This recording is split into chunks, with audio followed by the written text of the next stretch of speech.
Hey guys, so here's the first student paper that I'm going to do. This paper actually starts with some comments from the online writing lab at Park. Remember that if you looked back at the announcements from week one of the things they offer for extra credit is if you submit your paper to the online writing lab and use their feedback to develop your paper and then submit the feedback with your paper, you will get 5 extra points. So it's quite a bit of points. Anyway, so this is all the feedback that came with the paper, and then here's where the paper starts. Now, I'm just going to use this paper as an example, but like for some of you who did your cover letter first, to make sure this starts at the top of the page, you will want to go to Insert and then Page Break. All right. So if you're on PC, Insert and then the page break is actually like over here somewhere. But anyway. All right, so I'm going to turn on the track changes so you can see my changes as you go. One thing that the student needs to do is include up here the student's last name and, try to spell correctly. And then make sure this matches whatever font you are using, and this person is using Courier. Let's see. Oh my gosh, there it is. Courier New. Cool. And let's make that 12 to match. Alright, so if you're not sure about how to do the header and all of that, make sure you watch my MLA video that I posted on Friday. Okay, I'm going to go through and read this out loud. I'm going to highlight things like punctuation and grammar mistakes first, and then I'll talk about content. It's just kind of easier for me to focus on one thing than the second thing. So the first thing we want to do is here and centered. We need the title goes here, so don't forget about that. It's not in bold or anything like that. Alright, it all began March 23rd, 2014 in San Clemente, California. So one thing a lot of people don't know is let me start with what we do know. Most people know that you put a comma after the date when there's a full date, right? Month, day, year. But what a lot of people don't know is that you actually need a comma after the year when more writing follows. Now this is only if it's a full date. So if it just said March 2004, you wouldn't need a comma, but since we have this comma here with the day, then you need it after the full day. So let's see. It all began March 23rd, 2004 in San Clemente, California. On those rattlesnake-infested hills, I met my mentor, a day I will always remember. Okay, so on those rattlesnake, which I'd have to confirm, but I'm pretty sure this is rattlesnake. Yeah, one word. Okay. Infested hills, comma. So you always want to put a comma after an introductory expression or like a dependent clause, and that would be something that cannot stand on its own. So on those rattlesnake infested hills, comma, I met my mentor, a day I will always remember. He stood about 5'5", and that I'm assuming is inches, right? So don't forget your little inches thing. Weighing in at approximately 160 pounds. And then let's just spell this out, pounds. Let's see, he stood about 5'5", weighing in at approximately 160 pounds, crisp 8-point cover. I don't know what that is. Oh, maybe the hat. I'm gonna guess. Crisp 8-point cover. Razor sharp. So that was good. So this student hyphenated that, and that's good because anytime you take two words and join them together to make one adjective, an adjective is a word that describes a noun, then it needs to be hyphenated. But same thing here, razor sharp, razor sharp. Creased camouflage utilities with perfectly rolled sleeves and seemingly like mirror tint. Seemingly like mirror tint. Okay, let's do seemingly mirror-like, I think. Tinted, probably talking about like tinted, like the color, tinted boots. He was the model Marine. So I'm going to try to read that again. He stood about 5'5", weighing in at approximately 160 pounds, crisp 8-point cover, razor sharp, creased camouflage utilities with perfectly rolled sleeves, and seemingly mirror-like tinted boots. So here's the thing. If you watch my video that I posted today, you cannot join two complete sentences with just a comma. It's called a comma splice. Now the question is, where does the second complete sentence start? Because we could say he stood about 5'5", and then all of this right here, you know, just is like one sentence, and then the second sentence is he was the model Marine, or it could be he stood about 5'5", period, weighing in at, you know, all this stuff, comma, he was the model Marine.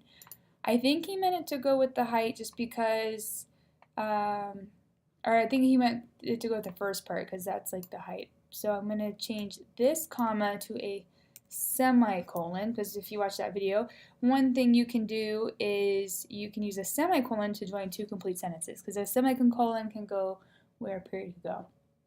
I thought to myself, this is not going to end well for me.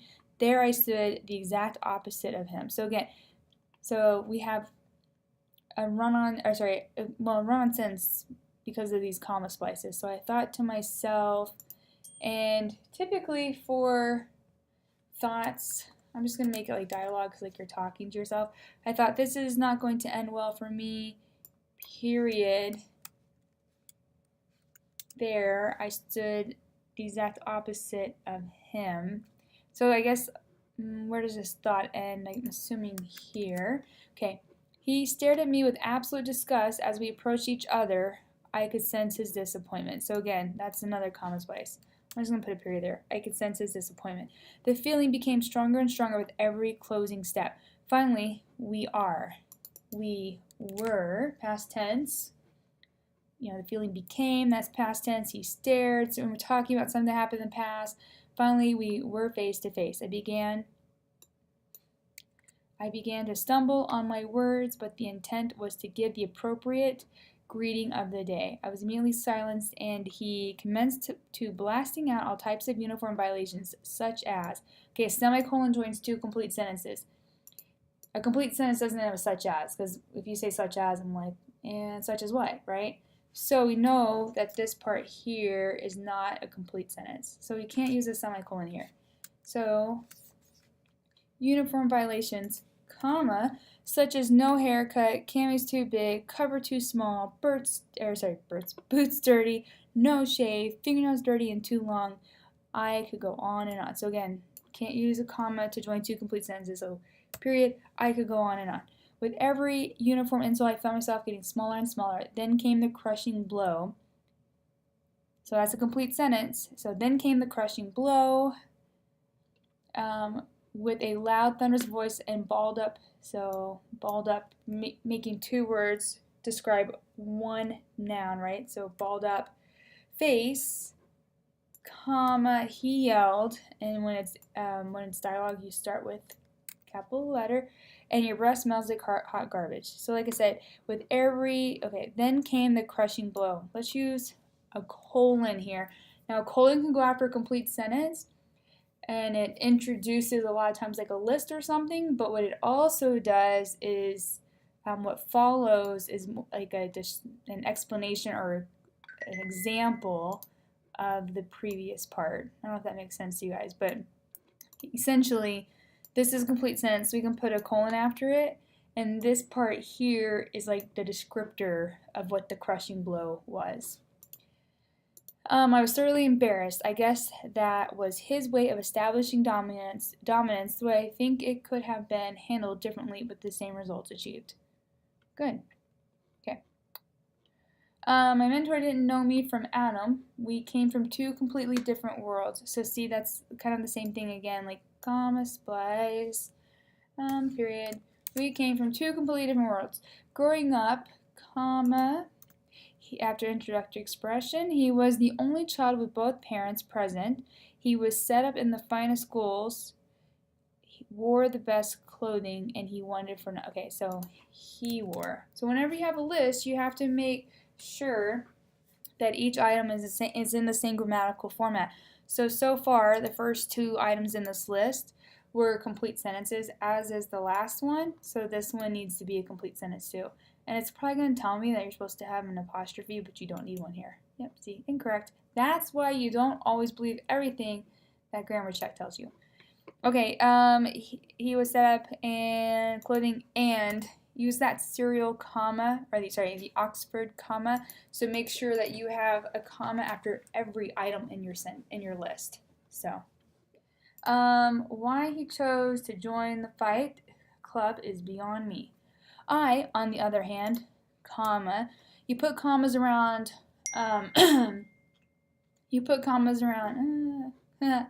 whoops, go away. You put commas around words or phrases that interrupt. So I, on the other hand, that interrupts, had 4 siblings, let's say, of which I was the youngest. At the time, the school I attended was horrible at best, comma, at best. Oops, I just realized I didn't spell it correctly. Look at this way. Look at it this way. And then let's do another colon, because what's going to follow, that was a complete sentence. What's going to follow is going to be an explanation of the way we're looking at it. My English language arts teacher spoke Ebonics, and that's exactly how the class was taught. So let's capitalize this because it's a language. Let's put a comma here after Ebonics, because when you join 2 complete sentences with a conjunction, I noted this in the video today, you have to have a comma with it. And this is a complete sentence, and so is this. So since we're doing 2 complete sentences with a conjunction, we need a comma. My English language arts. Now, if you're using language arts as a specific name of a class, then it stays capitalized. But if you're talking about a subject in school, it's lowercase.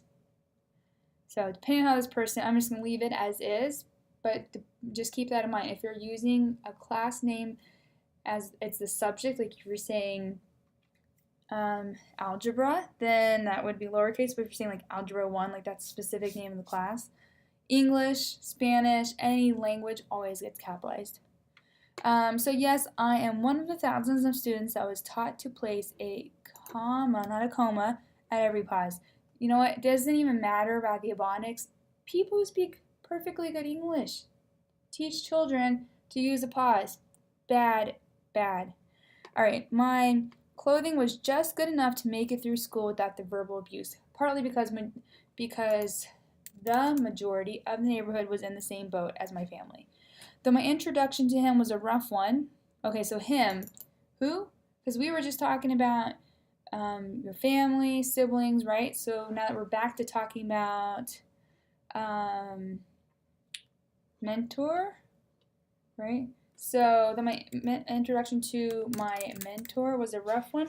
Over time, I began to understand his methods. Informing me of my downfalls was a plus, but the best thing he did was tell me how to fix those downfalls. For instance, if there were discrepancies with my uniform, comma, he would direct me to the Marine Corps uniform regulations. If I asked a question about my okay, so he would direct me to the Marine Corps. So whenever you're, so I guess this is going to be hard for me to fix, but just a note to the student. So is that the specific name? Like it's like a book and it's called Uniform Regulations, or it's like a publication called Uniform Regulations? Because if that's the case, then yes, you would capitalize it. If you're talking in general, the Marine Corps' Uniform Regulations, then it should be, like if you're saying the Air Force Regulations, then it would be lowercase. Second, you need an apostrophe when you're showing possessions. So it's their uniform regulations, and we're just going to put an apostrophe at the end since there's already an S on that word. So if I asked a question about my job proficiency, he would direct me to the applicable order of publication, never just giving an answer. That's an incomplete sentence. So let's join that onto here. Okay, never just giving an answer. He lived by the old Chinese proverb, give a man a fish and he will eat for a day, teach a man to fish, and he will, and then technically, we're just gonna, okay, joining 2 complete sentences with a conjunction, so you need a comma, and we're joining 2 complete sentences, so we, boom, whoops, this, and then this section here, and so we need a colon, semicolon, not a comma. I too have adopted this philosophy. Why? Because it has proven to me over the years that it works. So incomplete sentences, you shouldn't write with them, but I'm going to allow this one because it's like a stylistic thing, because he's saying like why? Because it has proven to me over the years that it works. So that's okay. What sense does it make for you to know the answer and not know how or where to find it? My recommendation is don't avoid using the word you in your essays, especially because you're not talking about me, the reader specifically. You're talking generically. So what sense does it make for a person to know the answer and not know how or where to find it? So, in my opinion, that could be considered fraudulent. There are many different perspectives on learning. This perspective requires complete attention and somewhat of a strong ethic and a somewhat strong work. Okay, so this perspective requires complete attention and somewhat of a strong. Just thinking that maybe it would be better if it was like this perspective requires complete attention and a somewhat strong work. I don't know. It's just a preference thing. Not only will you know the answer, but you will also teach the mentee to teach him or herself to find the answer. So again, getting rid of these U's. Okay, so that is all of the grammar and punctuation. So now let's talk about the essay as a whole. So the instructions were to talk about like a learning experience that you had, and you should have like a thesis, which if you looked in either of your textbooks, the thesis is the main point that you're trying to make in your paper. So like what main point is this student trying to make in his paper about his learning experience? So now let's kind of look at that. Typically, a thesis statement goes in an introductory paragraph. A lot of times it's found in like the last sentence or two. This was done kind of more in like a creative essay way, like our readings from last week. So let's think about what the point is. So I'm going to say that the point was that, if you look at that, it's like kind of summary. Like there are many different perspectives on learning. This perspective requires attention, somewhat of a strong work ethic, not only know the answer. And maybe the issue too here is like it says this perspective, maybe like my mentor's perspective requires attention. But is the point clear? So I think for the most part it's clear, but I think and maybe this person intended to make a different point, or like I felt like it kind of went a certain direction. So it starts where he's talking about the influence that how his mentor in the very beginning, like the things that he did, and like that was his method of teaching people, and then he kind of kind of like breaking them down into and then kind of building them up and teaching them how to find information on their own. And so I think that's what it seemed like the point started to be, but then maybe it became like kind of more generic toward the end. Maybe the overall thesis would be something about teaching people. Maybe this here is more like teaching people or all of this here would be like teaching people how to find answers on their own. That's the main point of the essay. So I think it's there. Maybe it's not 100% clear because this last paragraph kind of takes it in a more generic sense, which I get it. He's trying to apply it to a bigger topic, but I think this last paragraph makes it just a little bit more confusing. But otherwise, I think it's a great story. It kept me, it might not seem like I was entertained because I was breaking it down for all of you guys, but it was like, I like the story. So, all right, hopefully that's helpful.